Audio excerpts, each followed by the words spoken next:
नमस्कार, मैं सप्तऋषि महर्षि सुषैन, अभिज्ञ एक सारथी। एक नए सवालों के साथ, राजनीतिक सवालों के साथ मैं आपके सामने फिर उपस्थित हूँ।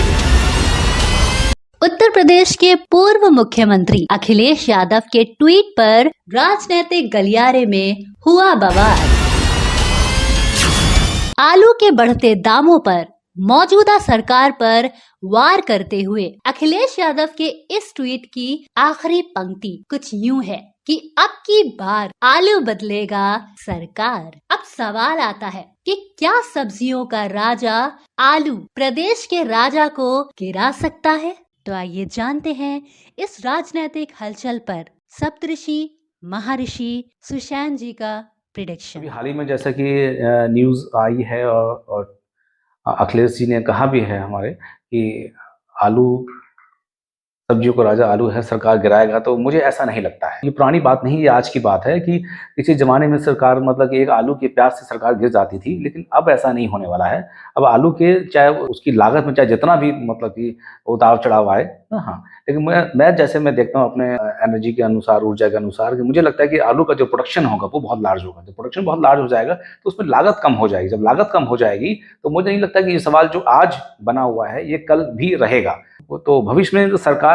को बदलने की बात मुझे बिल्कुल भी नज़र नहीं आती है कि जो सपा सरकार एक बीजेपी को लेकर जो एक मौके का फ़ायदा उठाने की बात कर रही है, इस तरह की चीज़ें हो पाएँ, तो मुझे ऐसे आसार नज़र नहीं आते हैं। मैं कहना चाहूँगा एक विपक्ष के नेता के तौर पे मैं देखा जाऊँ तो विपक्ष का काम ही ये होता है कि किसी न किसी तरीके से मतलब कि सरकार की कोई भी सरकार हो, मतलब जो मौजूदा सरकार जो रूलिंग पार्टी हो,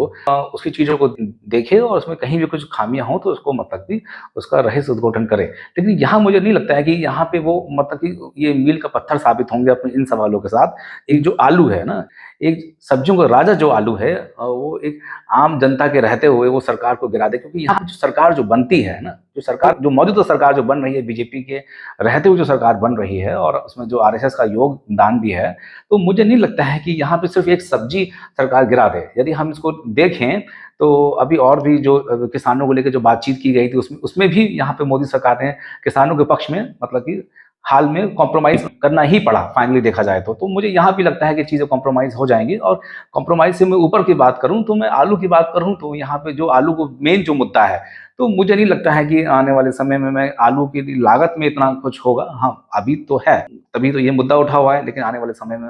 आलू पे इतनी लागत नहीं आएगी, उसका प्रोडक्शन बहुत ज़्यादा होगा। जब प्रोडक्शन बहुत ज़्यादा होगा तो माना कि किसानों को इतना पैसा नहीं मिलेगा, लेकिन एक मिनिमम सपोर्ट प्राइस के थ्रू सरकार यहाँ फिर अपने 2024 के इलेक्शंस को देखते हुए या फिर वो एक खुफिया तरीके से या एक राजनीति या कूटनीतिकता के साथ उसको फिर एक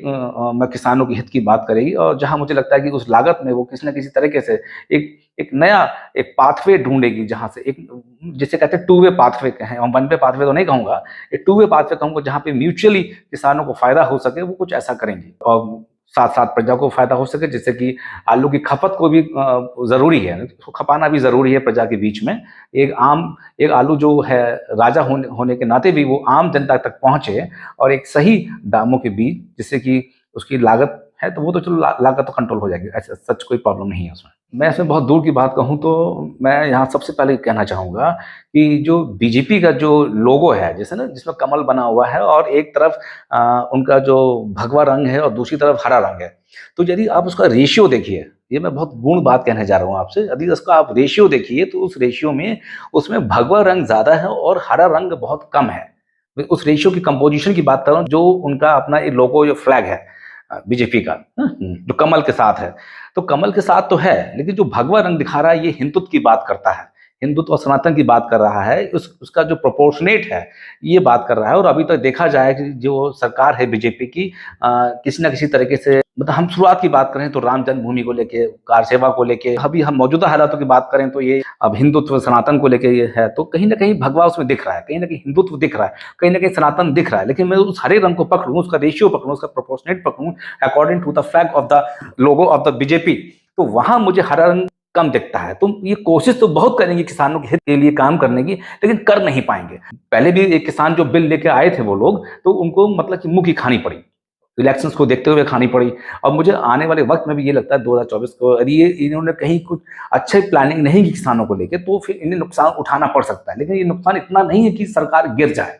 इतना नुकसान नहीं है। तो मुझे लगता है कि कहीं ना कहीं ये लोग बहुत अच्छे से चीज़ों को संभालते हुए चले आए हैं, तो यहाँ भी चीज़ों को संभालने का मतलब है अपने को गिराएंगे। बीजेपी किसी भी तरीके से 2024 में इलेक्शन को जीतने के लिए किसानों को अपने हित में लेगी ही लेगी। अब किस तरह लेती है ये वक्त बताएगा, लेकिन उस वक्त से पहले मैं बताने देना चाहूंगा कि यहाँ पे जो मुझे लग रहा है कि कहीं ना कहीं ये इनको फिर झुकना पड़ेगा और कॉम्प्रोमाइजिंग स्टेज में आना पड़ेगा, या कुछ फंड्स का ये अरेंज करें, कुछ ना कुछ ये जरूर करेंगे जहाँ पे किसानों के हित की बात होगी। लेकिन किसानों के हित की बात, मैं यदि हरे रंग की बात करूँ, मैं उस प्रोपोर्शनेट की बात करूँ, तो ये बहुत लॉन्ग लास्टिंग नहीं है। एक होता है ना, एक जो विचारधारा होती है, एक तो थॉट प्रोसेसिंग होती है किसी भी पार्टी की, तो वो सिर्फ और सिर्फ जो सेंट्रलाइज है, जो केंद्रित है, वो सिर्फ और सिर्फ हिंदुत्व और भगवा को लेकर है, ना कि किसी किसान को लेकर है। जो सबसे बड़ी एक एग्रो इंडस्ट्री है, वर्ल्ड की इंडस्ट्री है, और इंडिया की तो सबसे बड़ी है, जहाँ पे सारा दारोमदार, मतलब कि पूरा का पूरा प्रजा का एक निम्न वर्ग का, जिसे हम किसान भी कहते हैं, जिसका अपना सब कुछ दांव पे लग जाता है, वो तक मतलब कि उसके साथ न्याय नहीं हो रहा, वो जस्टिफाई नहीं हो पा रहा, और ये जस्टिफाई कर भी नहीं पाते हैं। लेकिन कहीं ना कहीं बात राजनीति से हम ऊपर की बात करें, तो कूटनीतिकता की बात करें, डिप्लोमेसी की बात करें, तो ये यहाँ तक किसी ना किसी तरह ये इसको सॉल्व करने की कोशिश करेंगे। लेकिन ये सॉल्व टेम्परेरी है, नॉट परमानेंट। ये किसानों के हित की इसमें बात ही नहीं होगी। किसानों के हित की बात करें तो कहीं ना कहीं बैकफ्रंट में बीजेपी को आना पड़ेगा, चाहे फिर वो माननीय मोदी जी हों, चाहे फिर माननीय योगी जी हों, कोई भी हो, इनको बैक में आना ही पड़ेगा किसानों के हित के लिए। अब फैसला इनको लेना है कि ये किस तरफ जाते हैं, किसानों के हित की बात करते हैं या सिर्फ हिंदुत्व या सनातन की लेकर बात करते हैं। लेकिन मैं खुले साफ तौर पर कहना चाहूँगा कि पेट की आग कोई सनातन और हिंदू धर्म नहीं मिटा सकता। ठीक है, पेट की आग खाने से मिटती है, और वो खाना सिर्फ किसान ही उगा सकता है, कोई नेता नहीं उगा सकता उसको।